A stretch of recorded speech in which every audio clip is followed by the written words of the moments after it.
Diwarnai strategi Elik Pastor, Stefano Lillipali dapat misi rahasia. Penggawa Garuda yang pamer trofi ke pemusatan latihan skuad Garuda. Hasil drawing Piala Dunia U17 2025 buat skuad Garuda Nusantara waspada. Jay Itzels absen, Venezia tergusur dari Serie A. Push like di bawah, lanjut simak informasi selengkapnya sebagai berikut.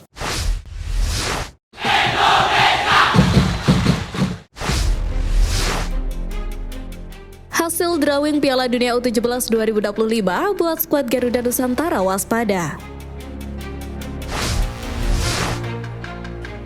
Bukan hanya timnas Indonesia senior saja yang levelnya kini sangat diperhitungkan di ajang internasional. Timnas Indonesia U17 juga tak kalah mentereng dengan menjadi satu-satunya wakil ASEAN yang berhasil lolos ke Piala Dunia U17 2025. Kabar terbaru menunjukkan hasil drawing Piala Dunia U17 2025. Ajang yang akan diselenggarakan di Qatar ini patut diwaspadai oleh Garuda Muda. Pasalnya hasil menunjukkan pasukan Nova Arianto berada di grup bersama klub-klub yang menantang. Sebagai informasi, Piala Dunia U17 2025 akan digelar pada 3-27 November 2025 di Qatar dengan diikuti 48 tim. Salah satunya Timnas Indonesia U17. Dalam hasil undian yang diumumkan FIFA dini hari tadi, Timnas Indonesia U17 resmi tergabung dalam grup H. Tak tanggung-tanggung, skuad asuhan Nova Arianto tergabung bersama tim kuat Brazil, Honduras, dan Zambia. Hasil itu menjadi tantangan tersendiri bagi Garuda Muda, mengingat mereka bakal bertemu juara Piala Dunia U17 4 kali Brazil. Sedangkan Honduras dan Zambia sama-sama bakal melakoni debut mereka di putaran final Piala Dunia U17 kala edisi 2025.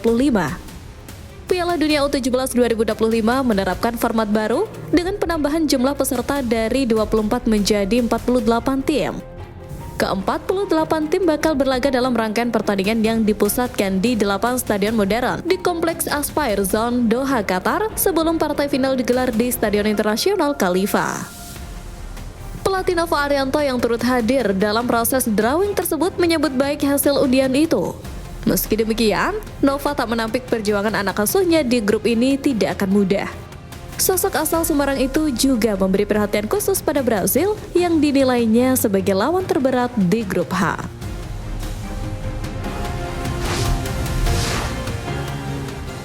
Jay Itzels absen, Venezia tergusur dari Serie A. Sebagian publik Indonesia mungkin saat ini tengah fokus dengan berita tentang kesiapan timnas dan keseruan TC di Bali hari ini. Tapi jangan lupa dengan beberapa informasi mengenai para pemain timnas Indonesia yang masih berlaga di luar negeri seperti tim yang dibesut oleh Kapten Timnas Indonesia Jay Itzels. Sebelumnya, Venezia yang tak diperkuat Jay Itzels di laga terakhir lawan Juventus dipastikan degradasi dari Serie A usai kalah tipis 2-3 di Stadion Pierluigi Penzo hari ini. Jay Itzels yang merupakan kapten Venezia tak bisa bermain di laga krusial ini lantaran terkena akumulasi kartu. Venezia berhasil mengejutkan Juventus lewat gol cepat yang dicetak oleh Daniel Villa di menit kedua. Setelah unggul, Venezia sempat mampu bertahan dengan baik hingga laga melewati 20 menit awal pertandingan. Namun kemudian Venezia kebobolan 2 gol dalam kurun waktu 6 menit. Pada menit ke-31, Juventus berbalik unggul 2-1 lewat Radal Kolomuani. Berawal dari kesalahan lini belakang Venezia, Juventus bisa menguasai bola. Bola mengarah ke Kolomuani yang melepaskan tembakan silang untuk menggetarkan gawang Venezia. Tertinggal 1 gol di babak pertama, Venezia coba berjuang keras sejak awal babak kedua. Upaya itu membuahkan hasil di menit ke-55 lewat Hubs. Juventus lalu kembali unggul 3-2 di menit ke-73. Manuel Locatelli mencetak gol melalui eksekusi penalti. Keunggulan 3-2 yang dimiliki Juventus bertahan hingga laga usai. Venezia pun dipastikan degradasi dari Serie A musim ini.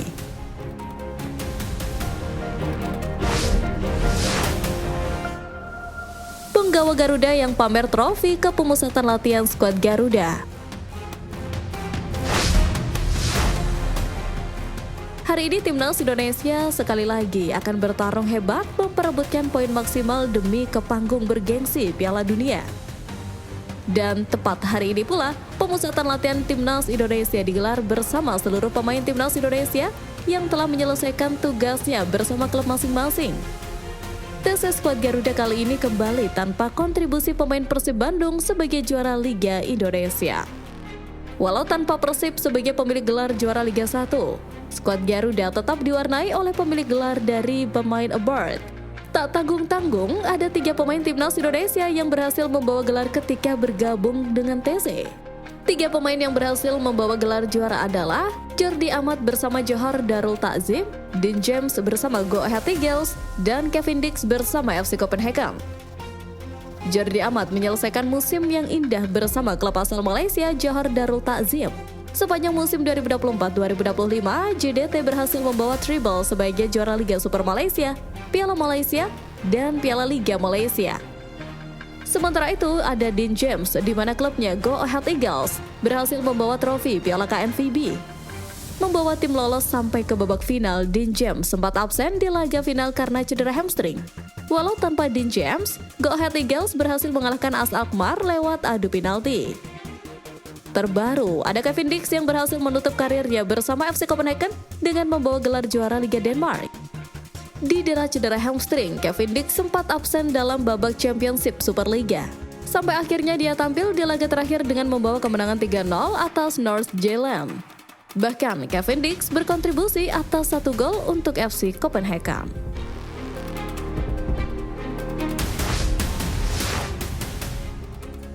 Diwarnai strategi Alik Pastor, Stefano Lillipali dapat misi rahasia.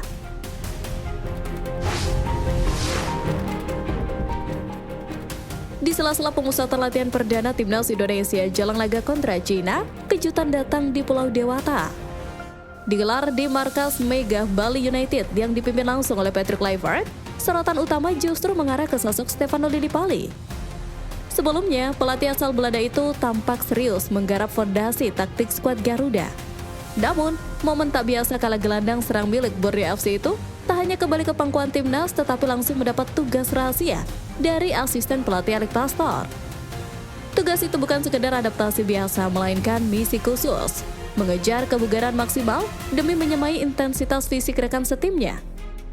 Menurut sumber internal tim pelatih, match fitness Lillipali akan menentukan apakah ia masuk starting 11 saat timnas menjamu Cina dan Jepang. Meski dikenal sebagai pemain kreatif dengan visi permainan yang tajam, Pastor tak memberi kelonggaran sedikit pun. TC ini disebut-sebut sebagai fondasi utama Kluivert membentuk chemistry tim sebelum laga krusial. 2 laga FIFA Matchday melawan Cina dan Jepang akan jadi ujian nyata. Apakah eksperimen baru ini akan berbuah manis? Meski Lillipali belum tentu tampil sebagai starter, kehadirannya membawa pengalaman penting di lini tengah. Jika berhasil memenuhi ekspektasi Pastor, bukan tidak mungkin ia menjadi salah satu kunci taktik rotasi Kluivert. TC perdana ini bukan sekedar latihan biasa. Ini adalah titik awal strategi baru di bawah 2 Kluivert dan Pastor. Dengan target tak hanya lolos, tapi juga menunjukkan jati diri sebagai tim elit Asia. Setiap pemain kini menjalani tugas masing-masing, dan Lillipali mendapat salah satu yang terberat.